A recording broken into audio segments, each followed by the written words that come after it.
my product in 100 malls across the nation within 52 weeks without paying $1 in rent. We had no money. We couldn't afford rent in malls to put stores up and educate people. I mean, even trade shows were a challenge. If someone was entering this business for the first time, they would have no clue what I just explained. I've actually given a golden nugget.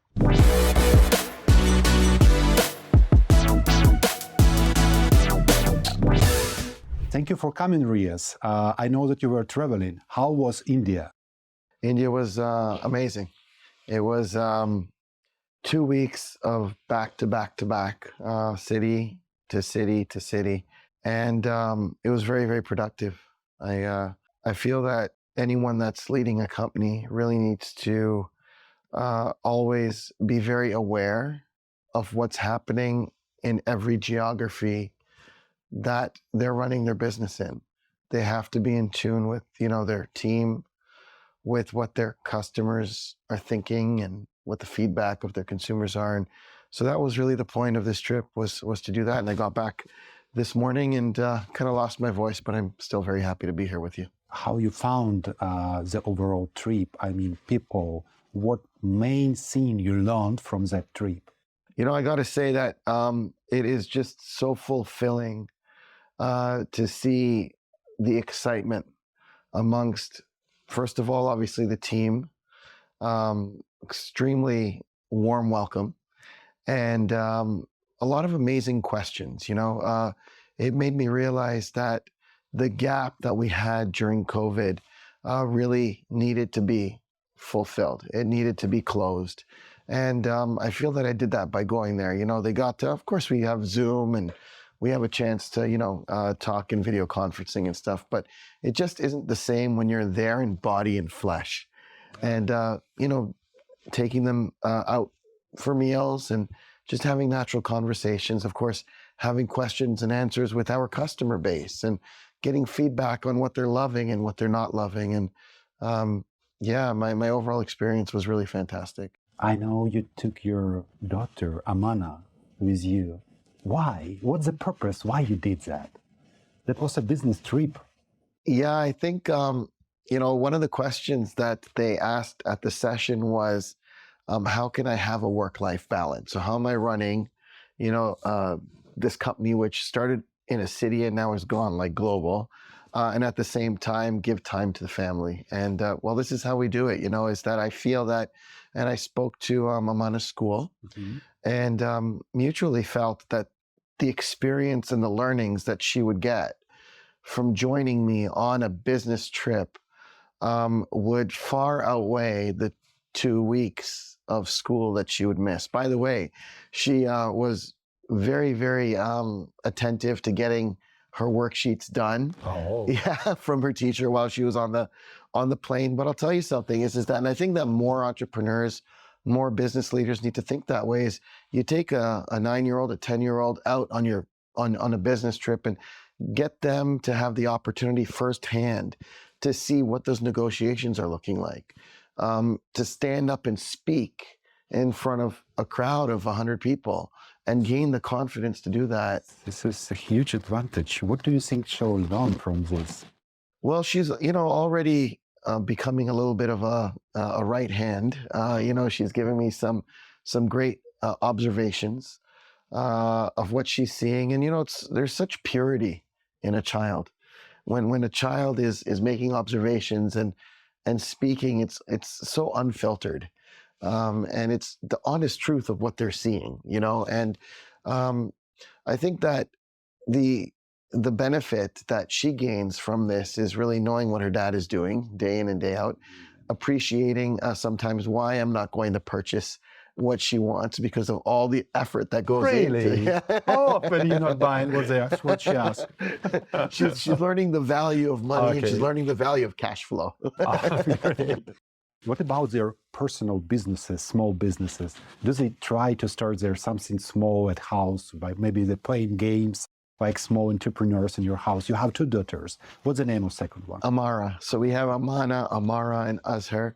Azhar is just, starting to show interest in getting more involved. But Amana and Amara have, they're close in age, and they've been involved in doing a lot of our marketing and video ads. And I feel that it's an amazing skill when a child learns how to speak comfortably in front of the lens of a camera, especially in today's day and age where, your exposure to the world comes through that lens. And then, of course, gets broadcasted on all these social platforms. But, if they have the comfort of understanding how to look at that lens as though they're looking into the eyes of the person that's looking at them, if they understand how to fluctuate their voice, which today I can't really do because I've half lost my voice through travel, but if they understand how they can fluctuate their voice, pronounce their voice, facial expressions, and it helps in school as well. It helps in their presentations, and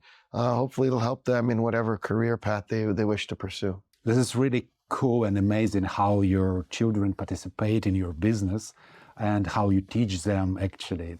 And the main reason why I ask you to come here today is to get deeper into how your business operates and how it starts in 1990s.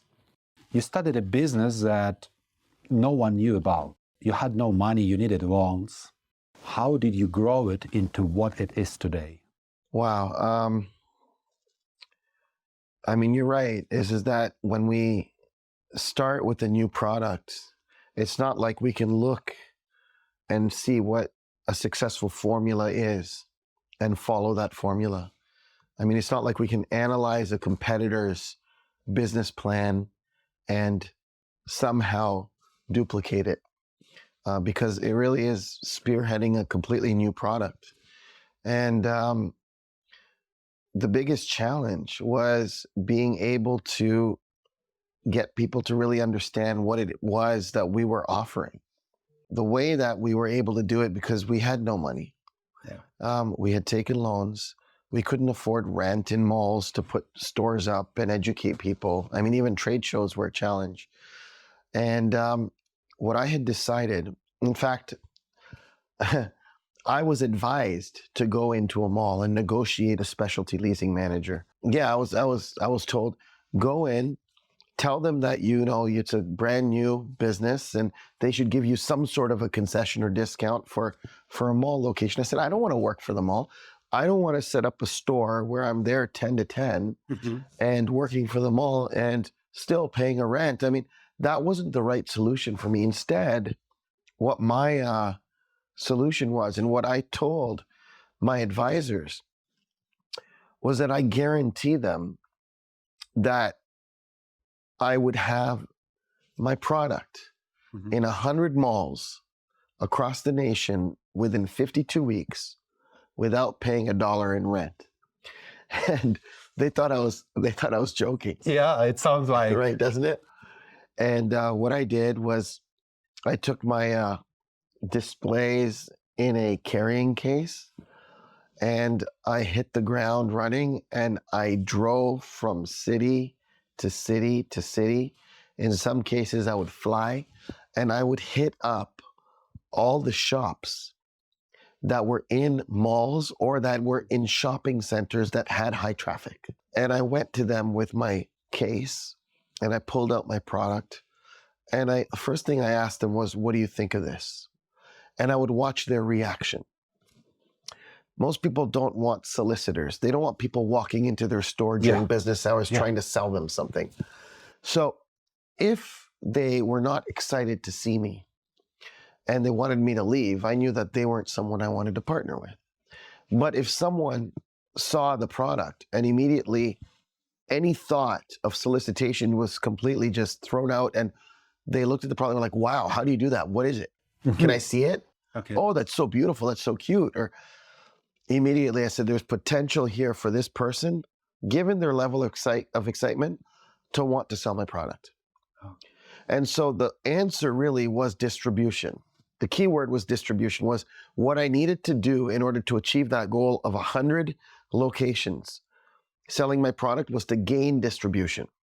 How many stores you visit in that way to get this 100 number? 1,000, Well, 2,000? it wasn't 1,000, but it was quite up there. It was like between 700 to 800 stores, and I had a very good closure rate. I think that I have to tell you that the hardest part is maybe the first 20 shops. Uh-huh. When you walk into your first 20 shops, you're still trying to figure out what the script is. Yeah. You know what I mean? And what are the objections? What are the common questions? What's the best way? What's your opening line? And it's the best training that you can get. It's like when someone says no or slams a door in your face, that's probably the most difficult thing, cold calling. Ask someone. Like, I will actually get my staff to pick up the phone no matter how many years they've been working at 3D Crystal. I'll get them to pick up the phone and do outbound cold calls. And the moment I get them to do that, It's so uncomfortable. it's so uncomfortable, right? Especially if they haven't done it for a week. Even a weekend, if you don't do it on the Saturday, Sunday, you were doing fine on Friday. If you stop doing it on the weekend, you do it on a Monday, the first few calls are terrifying. And then you get into the rhythm and it's very, very easy. And so this is what I did. I have maybe 700 to 800 stores. By the end of 52 weeks, I was in like 100 and I think it was maybe 32 stores or something.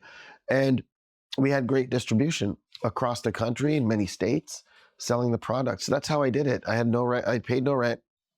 I gave them a commission on the sale. They didn't have to buy inventory up front. It was a win-win. Is you still doing this? Absolutely. I'm doing it. I'm doing it at a different scale now. I mean, now it's not so much the mom and pop stores. I think now as well, what I found is that the most difficult time was what you asked, was at the beginning when no one knew about the product. Yeah. Today, the more people, and we know we encourage competitors. We help people. We need to do a favor to the period of time that was there. That was 1990s. Yeah, the late 90s or early millennium. It's not too many people using internet. It's Correct. I'm not sure that actually YouTube existed at that time. Well, I can tell you this much, was that at that time, the photo stores that were displaying the product, they were getting customers to come in, dropping off Kodak and Fuji reels, right? The films. And as they were getting them developed, they would see the crystal product on display, say, okay, I got these 24, prints developed. This is the print that I want to put into a crystal. And that's what it was. Today, it's so much easier because we're encouraging competitors. We're inviting people to come in. We're giving them the formula to success. And there's so many people that know about the product now that it's not so much of an effort on outbound as it is about being able to answer the questions that are coming inbound now. So the dynamics have changed, but I still make it a part of my business for myself, for my teams, and as we discussed earlier, for my kids, to being able to, feel comfortable doing some of those knocking on doors and making outbound calls. I think I saw one of your videos. You said that there are no competitors. There are just the collaborators. How it works for your business? So we definitely encourage people to enter this business. Unlike I think most, where they want to kind of keep secrets to themselves. For us, I'm very fortunate to be in a position where I can do what I love to do.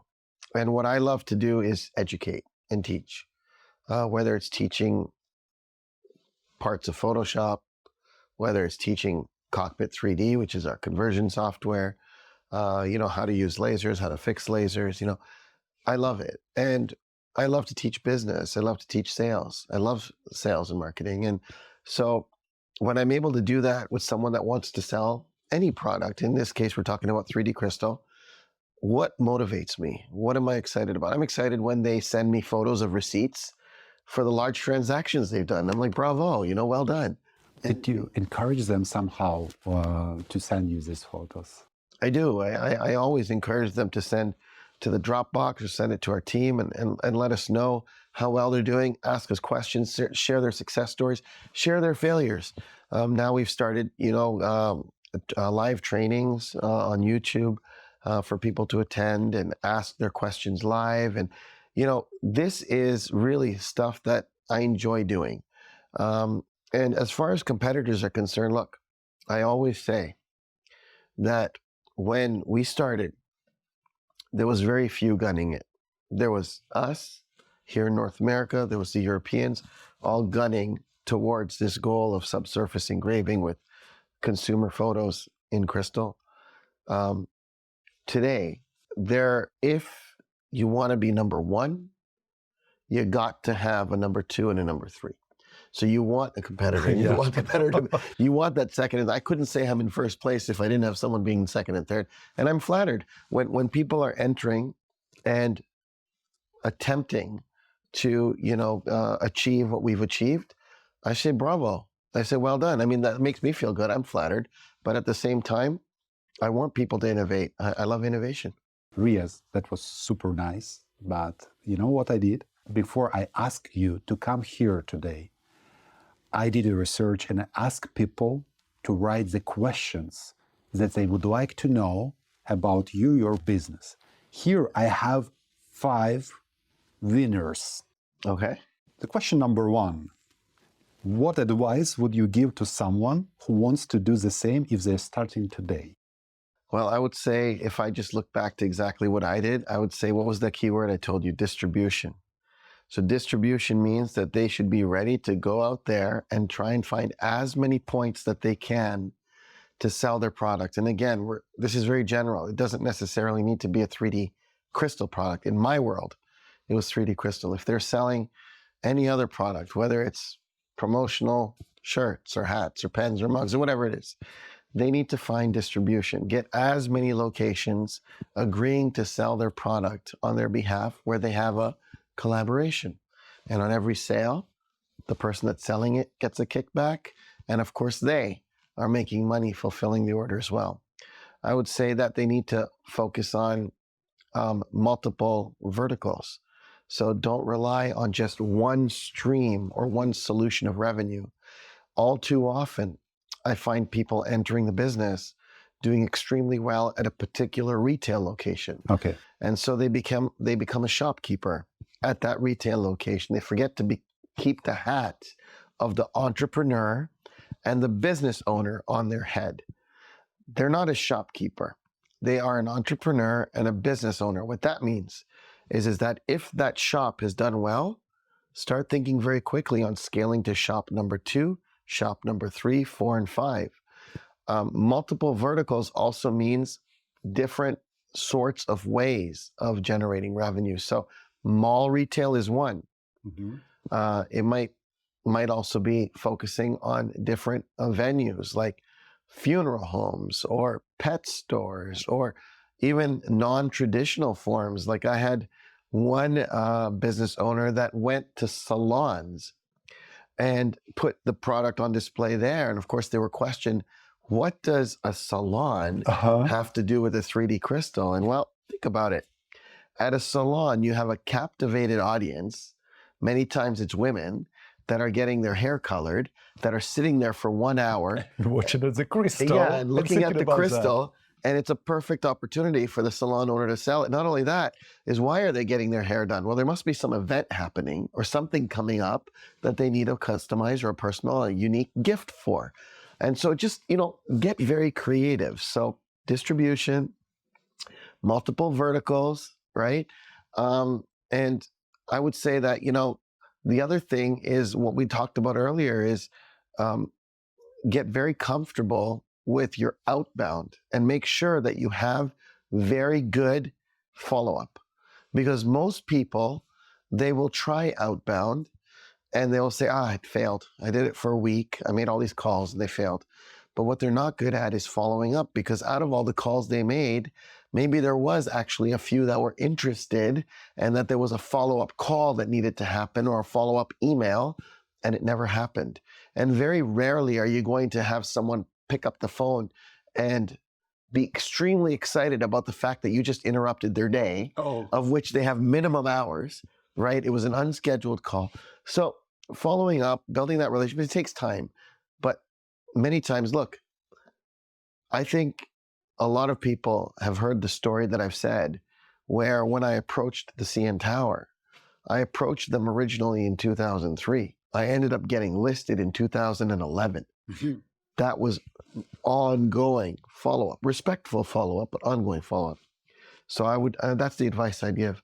I think during your process of working with people, you sometimes see some brilliant ideas that you would like to implement. How it look like? Do you have some ideas that you think you're sure they should work for your collaborators, but at the same time you don't have enough time or staff to implement this for your business right now? So is there some ideas that you would like to share with people right now? So what I would say is that, first of all, the ideas that we come up with are generally ideas that are suggested to us by customers. Mm-hmm. So when we come out with, for example, a crystal urn, this is a product that was not my idea. It was an idea that a customer had said, hey, is it possible to put ashes in a crystal? Well, anything's possible. We didn't have it on as inventory, Mm-hmm. but we created it. So my advice is that when a business owner is looking to kind of build their business or scale their business, they need to open their ears very keenly and listen to what is the customer asking for. Many times there's golden suggestions from their very own customer. The other thing I would say is that many times a business owner will have amazing ideas, but they won't want to take a risk. Okay, they won't want to take the chance of potentially losing money on that idea. And what my response to that is that if you're always winning and succeeding, and if you're never losing, it means you're not taking enough risk. And what you want to be able to do is you want to be able to take calculated risks, and you want to be able to look back at the end of your fiscal and try and look for, were there any failures? And if there weren't any failures, again, that's a problem. You want to see failures, because if you see some failures, then that means that at least you took enough risk. Look, if there's no failures, you know what that means? That means that there are some ideas that you didn't try that could have been golden ideas, right? Those first 20 shops that you attend during your first steps in this business, when you learn how to speak to people, when you polish your speech, how many favors you get, how you feel, or how you found enough strength, desire to do one step forward? You know, I have to say, it does take a toll when you hear no, no, no, no, no. But I got to say something. 20 no's. And when you get your 21st person saying yes, that yes it surmounts those 20 no's. Like when you get that one yes, it's like a drug. And it's so powerful and it's so motivational that any negative energy that came from the first 20 that said no is vaporized. Okay. And now all of a sudden it's like, it's verification that I have a good idea and someone has believed in it and they're willing to give me a shot. So in my case, the moment that I got that first yes, all of a sudden I was just so on adrenaline and I was so pumped that now I was acting faster to cover more stores and more potential distributors. And not only that, now I had a recommendation. And when I went to the others, I was like, yeah, but so just so you know, we've just listed it here. And as you build more locations under your belt, it gives credibility. And that's what it's all about, perception, right? So it gives credibility. The other thing that I learned when I was doing cold calls, and I think this will benefit a lot of the viewers, is you want to be able to be very quick at reading your audience. So when you're speaking to someone, is it better to speak to them with the hat on as the new entrepreneur? Because sometimes people will give you an opportunity because you're a new business, Okay. because you're a new entrepreneur. Other times, it's better to show them that it's proven and tested. Some people, they might not want to be the ones to test it out with you, right? They might be more keen to support you and sell your product when they know that all these others have done it. And so those are the ones where when I talk about follow-up, you got to make sure that you know who your audience is and who are the people that you're going to be following up with 6 months later when you've already been able to prove it at some of the other locations. So yeah, that's my response to that is that it was really the first one that said yes that ended up, taking me to the moon. Great story. Okay, it's time for question number 2. Okay. So how do you keep away from making a seasonal side hustle and establish a year-round full-time venture in custom gifting?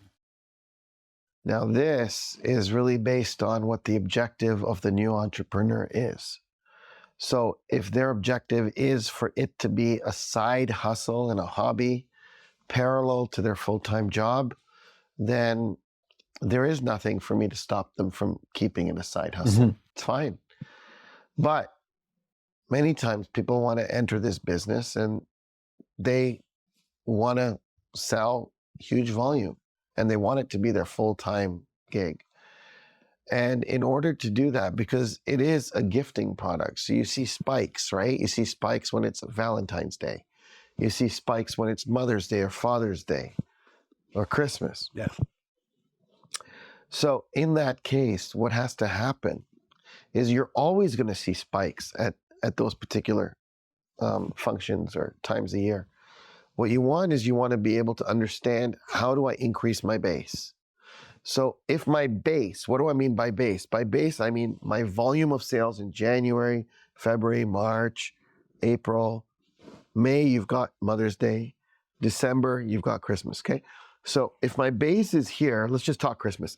If my base is here, Christmas is going to be here. Okay. It's always going to be a spike. It has to be. That's healthy.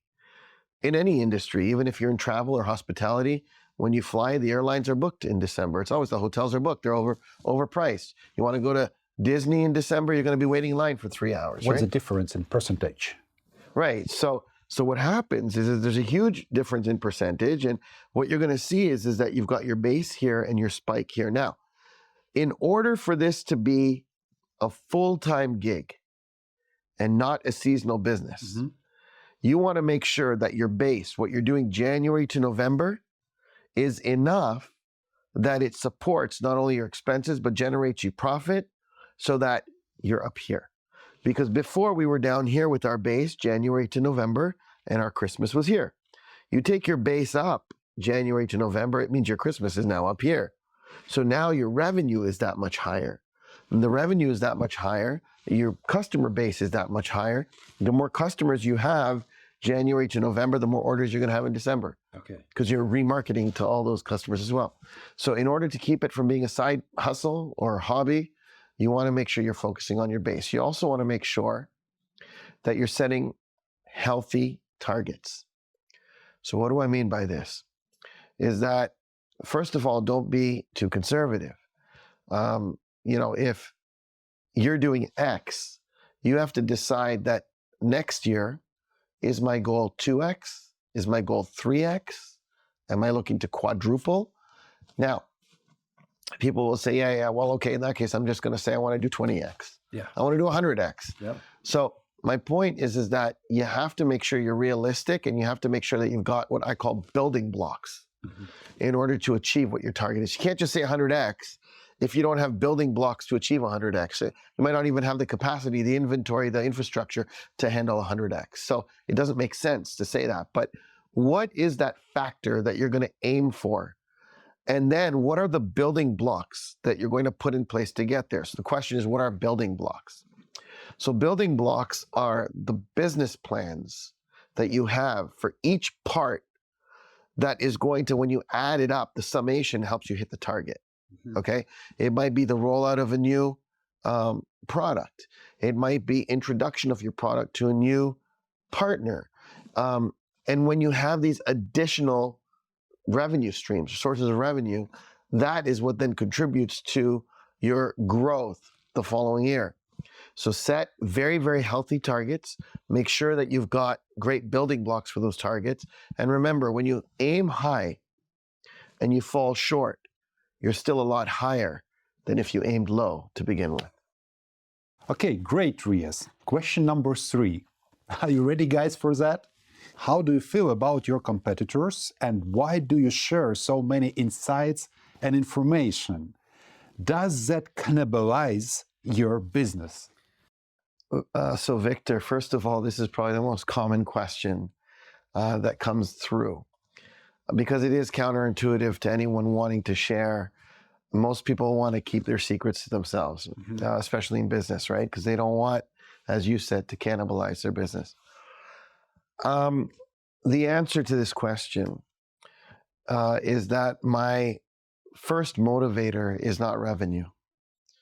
I'm very fortunate to be in a position where I can do what I enjoy. And I enjoy education, like I said earlier.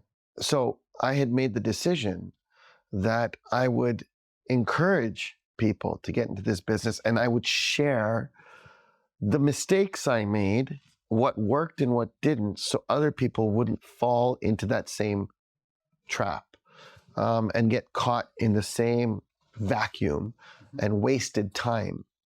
And an interesting thing came about when I did that. That was my pure intention. My pure intention was I'm just going to share what I learned. I've been doing this for 20 years now. I mean, we've sold so much product. And I said, I'm going to help others sell in their own niches, in their own countries. Interestingly, what ended up happening was that a lot of people started to comment and follow us on our YouTube channel and ask questions and give us calls. And we realized that, you know what? There's a lot of collaboration here. And as you help and build a community of people selling this product, everybody benefits. Even I benefit from it. Does it cannibalize my business? Maybe in a small way.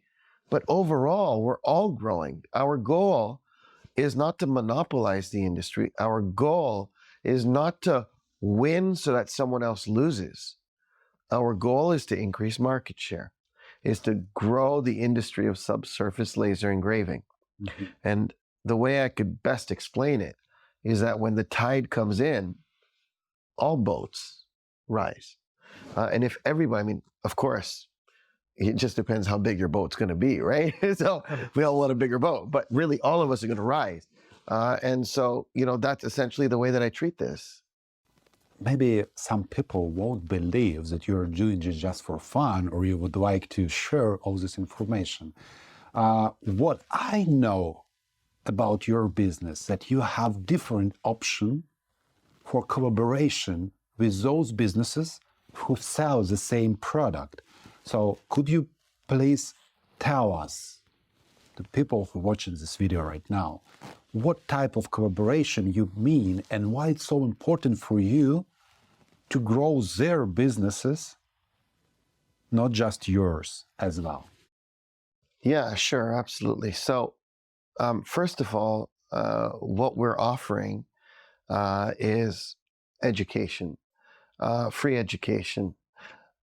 People are more than welcome to watch our channel, learn whatever they want to learn, go out there, get a laser, start their own business, and start selling crystals and have nothing to do with us. So that's an option. However, we also offer the opportunity for people to collaborate, whereby they might want to enter the business, but not necessarily they invest the kind of money that would be required for getting a laser.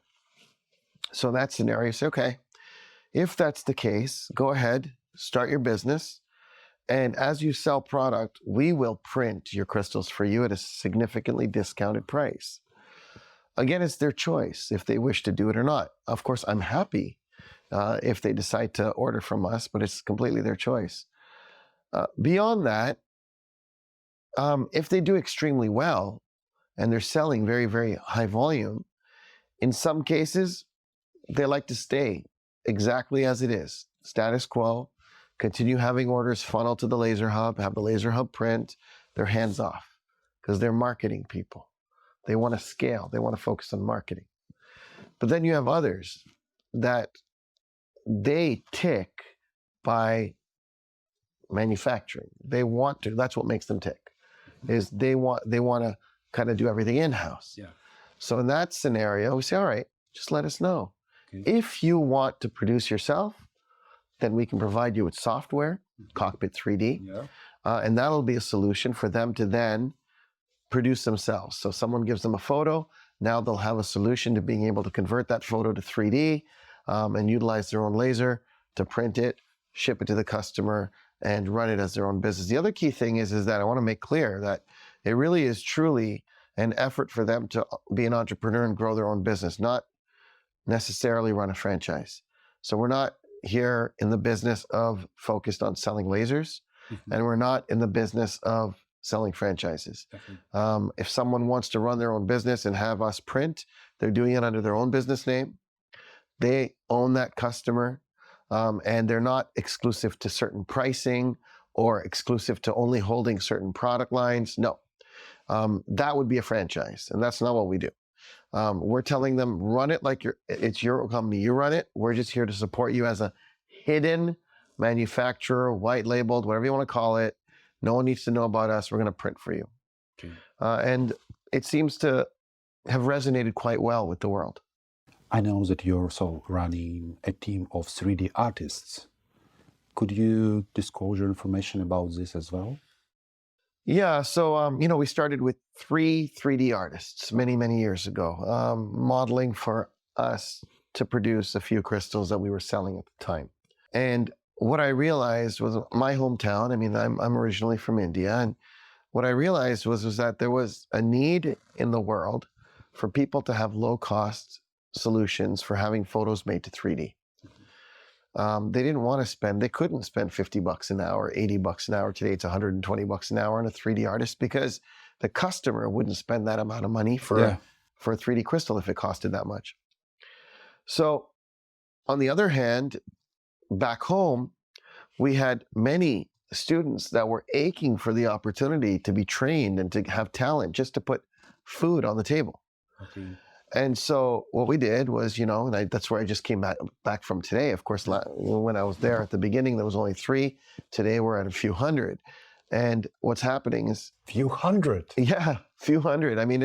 It's so humbling and rewarding. And to see what is being created there. Okay. Where now you have all these youngsters that have learned Cockpit 3D, that have learned modeling, that are, providing amazing quality 3D models for laser operators around the world at but a few dollars. For them, they're extremely happy. They're excited. For the entrepreneur who's running their business, they're able to make it profitable. It's a win-win. Yeah. And that's essentially what Cockpit 3D was. And there was a heavy push, I have to say a heavy push, to keep Cockpit 3D internal for ourselves. Why? Because this Cockpit 3D software creates HD point clouds, and this makes the 3D crystal of what we're producing higher quality than pretty much any other solution out there. So why wouldn't we want to keep it in-house and for ourselves? But for me, I felt that, if we were able to kind of provide this software out, you'd have all these entrepreneurs able to produce high quality in a very easy way, and it would support artists out there as well. So this is both, and there's nothing wrong with the company wanting to make money. So I am responsible to my company to make sure that it makes money. But at the same time, I have a social responsibility. I have a social responsibility to making sure that I'm supporting artists in third world country. I have a corporate responsibility of ensuring that our company is profitable and generating revenue. And I think that there's a way to do both. And the way to do both is to provide this software out, allow, companies to have a low-cost solution to being able to get the 3D conversions, and at the same time, provide the artists with what they need as well. It sounds like you change the overall quality of 3D crystals on the market once you create or invent Cockpit 3D. So once you put your Cockpit 3D to the market, the overall quality of these crystals rise up. The image in the crystal, yes. The image in the crystal. The overall quality of the point cloud, the 3D image in the crystal. Look, when you are selling a product, it's my firm belief, and this is advice that I would give to anyone wanting to start a business, is make sure that whatever you're going to offer is sizably better than your competitor. Okay. If you're going to offer the exact same product and just make yourself believe that it's better by saying it, but it really isn't better, it's going to be very difficult to penetrate the market, especially if you're not first to market. So make sure that there's a sizable difference. And for us, I wanted to make sure that I had a software that was going to produce a sizably better quality product. And that's what Cockpit 3D does. Riyaz, talking about the previous question that we had before, the question number 2, I truly believe, it looks like that if we have an average level of sales, and then we have Mother's Day, The spikes. Valentine's Day, the spikes, it sounds like it will take few years for someone who just come into this 3D crystal business to learn what's going on, in this business, and how those people can survive in the competition. Because I truly believe that the marketing during Christmas time, absolutely different. If someone was entering this business for the first time, they would have no clue what I just explained. I've actually given a golden nugget. And what I'm saying is that, and we give these answers, we give the training, people can, that's the whole point of collaboration, is consulting and giving ideas and giving insights as to what our experiences are. And that's exactly what I'm saying is that the experience is that this is a gifting product. Yes, people buy it for themselves, but the majority of people today are buying it as a gift. And this happened because we eliminated the need for a 3D camera, and we made it possible through Cockpit 3D to being able to do it from just a flat photo. So they hop onto their friend's Facebook page, or they have a photo on their mobile, they send it to us, right? So we provide this information. And what I'm saying right now is that data is saying that throughout the year, you're going to have certain spikes. You're going to be having volume at Valentine's Day. You're going to have volume at the Mother's and the Father's Day. You're going to have volume at, Christmas and perhaps Boxing Day, or you want to go back, you could talk about Cyber Monday and Black Friday and those sorts of things. But what one has to think about when they're getting into this business is how are they going to generate inbound revenue Monday to Sunday throughout the year when it's not a seasonal function. Those blocks. Yeah, when it's not the spikes. Okay. When it's not those, right? So what are they going to be doing? So I can tell you that one person focuses on team events, like their niche is photography for different leagues, hockey leagues and soccer leagues. And so they're making their money through there. Hockey's in the winter, soccer's in the, baseball's in the summer, right? So that's how they're doing it. Others are doing festivals on weekends or throughout the year. Others are focused on graduation and, school photography. And so anybody that's entering this business needs to remember, it's a given that they're going to have business coming in during those spike events. But what is their business model? How are they going to be creative and different throughout the year to generate revenue during the call it the off spike season, right? So, yeah. I have a next question. It's a pretty big one. Millions of units sold. Last stat I read is your company is the single largest exporter of SSLE crystal and glass. You have dedicated aircrafts from the largest carriers from fast movement of product globally. You started with zero. What emotions run through you, and how do you stay grounded? Thank you for that question. I think it needs to be understood that my first measure of success is not revenue. So when they're mentioning millions of crystals sold or dedicated aircraft space, the dedicated aircraft space is a means to an end. Because there's that amount of volume, we need the dedicated aircraft space. It is rewarding that what once we were selling in a month, we're now selling in an hour. That's a measure of success and it feels good. But what makes me tick right now is not necessarily measured upfront by revenue or number of units sold. I like to play it like a game. And I'll give you an example is that when I was in India yesterday, all the traffic and the way they're driving, zigzagging through the intersections, no traffic lights. Okay. It didn't matter if there was a traffic light. And I asked the driver, I was like, does it frustrate you when all this honking is going on and someone's cutting you off? And he told me, he said, I treat it like an arcade game. And I was like, wow, that's so similar to the way that I'm treating my business. That's his business, is driving the road.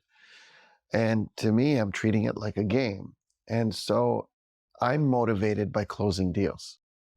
I'm excited when I'm closing the deal. Yeah, sure, it's good if it's a larger deal than a smaller deal, but I get excited by that challenge.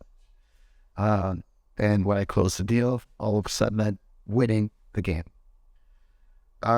Your question on how do I stay grounded is I believe that you have to be very careful. You can lose things just as quick as you get them. And we have to remember that it's not one person that is responsible for what we're turning over today. There's a whole team of people. So the question really is not how do I stay grounded, but how does the entire team together work so cohesively to achieve what they're achieving? That is really where the magic is. I'm open to take risks nowadays. That's actually a very good question, because when you take a risk at the beginning, you have almost nothing to lose. Yes. And today, there's a lot more to lose. And that's why many times, and I said it at the beginning of this interview, I'm not only saying it to provide advice to entrepreneurs, I'm saying it to provide advice to myself. When it comes out of my mouth, it's not just advising an entrepreneur, it's advising myself. Riyaz, remember, at the end of a fiscal, look back. Did you see failures? Because if you did, there's golden opportunities that you passed up on. You lost because you did not take enough risk. So because I'm very consciously aware of that, yes, I am, but I do believe that it's very easy for a company as they grow to start moving away from taking risks because they have a lot more to lose. How the overall success influenced your children's behavior? They still have to earn what they get. Yeah. When you asked me about Alana coming on this business trip, she had to earn her ticket. Okay. And to earn her ticket, she had to work. And she had to work on the weekends loading lasers. Oh. And she had to agree to do some ads for me. Okay. And that makes her feel like she's earned something towards purchasing her ticket. So it's really, really important that they always understand the value of the dollar. They understand the value of the money. They understand the value of work and of time. Because when they want something, it means that in order to achieve it, they have to understand that what they're asking for has a dollar tag to it. And that dollar tag means that daddy's time is going to be spent at the office. So I will many times ask them, I'll say, do you really want it? Say, yes, we really want it. Like, okay. That means daddy's now going to have to go back to the office after dinner instead of stay at home with you. Are you sure you want it? And that's when I hopefully hear, at least right now I hear many times, okay, daddy, we don't want to be, we want you to stay with us. I just was wondering, how children speak to each other. And when Amana, for example, participated in your trip, she saw this hundreds of people that grateful for a chance to work with 3D Crystal. And she feels that she's a part of the company. She do video ads. This is the result of what her daddy do. But I mean, when she communicate with other children, 10 years old, 11 years old, is it noticeable that her behavior a little bit different from what those children, would like to speak about, would like to be, to play with, for example? Did you notice any changes?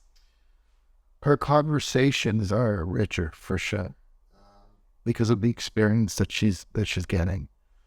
And her social circle actually enjoys that. And a lot of her social circle are also quite, creative, have their own stories in their own ways. Might not be working at their dad's business, but, in other experiences that they have. So she has a very, very good relationship with her friends. But we have to make the decision that when we're going to take a child, doesn't need to be a lion, we'll just take any child. And we're going to take that child and put them in this position of now being a part of a business, talking to groups of employees or team members. And do we want them to feel like it's the norm, or do we want them to feel like it's something special? And what my goal is for her to feel like it's the norm. I want her to feel it's normal. Because if she feels it's normal that she's able to talk to a group of 100 people, that gives her a leg up in the future when she has to make a presentation to a class of 30 people or 40 people. Nothing. It's nothing. It's so much easier, right? So, of course, it does. What's the other side of that? The other side of that is what you brought up, is that we are putting her at risk of maybe having different interests or different levels of conversation than the typical, a friend that you have, the same age category. But so far, what we found and what we've made sure that we do is, while she is participating, right now, where is she? I mean, I'm on my way back from India and I met you here today in the UK. Right now, where is she? Right now, she's out with her friends in the UK at a play gym or at some zone, play zone, where she's being a kid. Yeah. You know what I mean? So we're making sure that she gets definitely that time to be her kid, but that she's part of some important decision-making exposure as well. Great. Let's speak about the social circle. Okay. Can you describe your social circle? Who is your friends? How you spend your time with them? What you're interested in beside your business? So, first of all, I'd say is that while I was out in Punjab, I came across 3 very close friends that are a part of our team. And we went out for dinner and I saw how tight they were. And I told them, I said, you do realize that to find a friendship this tight, the way that the 3 of you have been for whatever the last over a decade, is very rare and very difficult to find. One is blessed if they're able to have that sort of a friendship, that sort of a friend. Many times, those friendships are formed in the very early years, when you're in elementary school or when you're in high school, when you're friends with people because you're friends with them for who they are and not because of what they are. Yeah. And so for me, I have had a handful of friends, a couple friends from my school days, that we can just pick it up and continue where we left it off like a year ago. So if we last spoke 10 months ago and we're just now going to be on the phone again, we'll just okay, hey, so did you watch the game last night? Did you see what he did?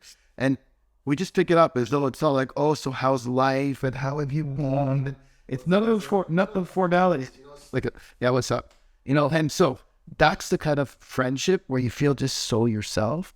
And so my friends are generally, my school friends. They're the friends that I had from school, and now they're all around the world and they've done their own things in their own fields. And So, we'll hook up generally on a Zoom call or whatever it is. And I love those moments because they're not business moments. They're moments where truly we're just ourselves, just, shooting the breeze and just chatting about anything and remembering our childhood.